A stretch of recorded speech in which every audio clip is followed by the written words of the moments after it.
This is my EDL 853 Special Education for School Leadership. My name is Eric Cooper. This is my family. Wife Jill, daughter Brooke, she's a freshman here in Derby, and then our new addition, 8-month-old Cash. Um, I started teaching in 2001 in Deerfield, Kansas, after going through Fort Hays. Been teaching in the math field for 16 years. One of those years was, one other year was social studies and PE. I started out as a coach, and now I officiate high school and college football, as well as now high school basketball. Hopefully, if things go right, I have 4 classes left, and I plan on finishing them all within this semester. The critical reflection. We have a new teacher in our building. She's new from Bueller. Came over and has taken over our middle school special ed department from a long time special ed, and she has a ton of new ideas, and it's been really good working with her. Some of the new ideas, it's not new to inclusion, but I have a young man that would never have been in my classroom prior to this year with our other special ed teacher, and now he's fully included and has added a ton to the class. And actually, our sped teacher and I are co-teaching those classes, so pretty new to me, but it's been a great experience. We also started now with a lot of data tracking in the classroom. I know our special ed teacher in the past did data tracking on his own in his room, but now that's part of my responsibility, and it's gone really well. Seeing progress and knowing where to go next, not for just our special ed kids, but for everybody.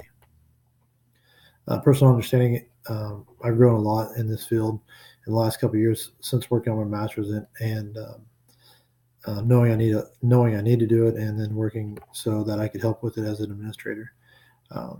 In the past, the students that needed services they've always stayed in the classroom until they maybe got behind or got confused, didn't want to be in there anymore, and then we just pulled them out, and they went to a special ed room where they had one-on-one work with our special ed director.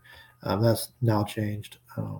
We didn't have as much data to go off of. We just went off of test scores and not really any data tracking in the class.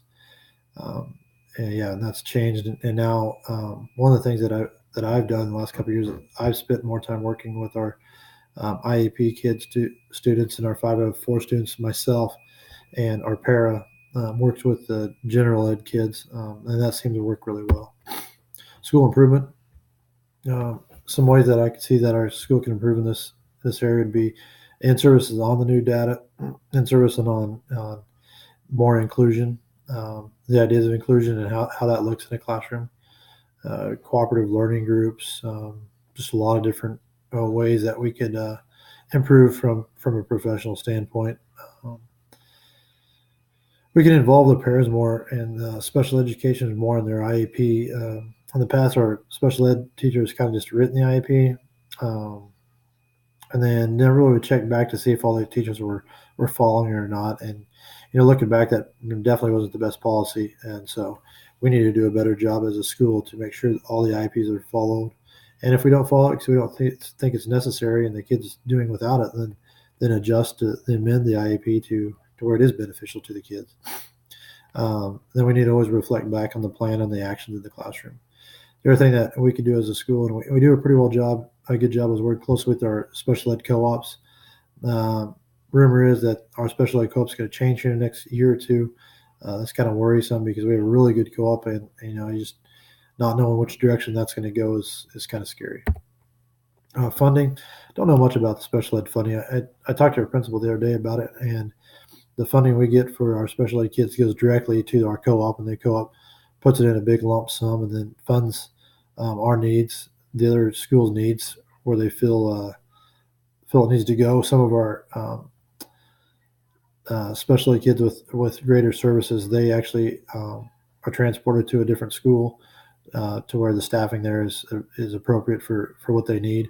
The kids that don't need that obviously will stay in our classroom or in our building.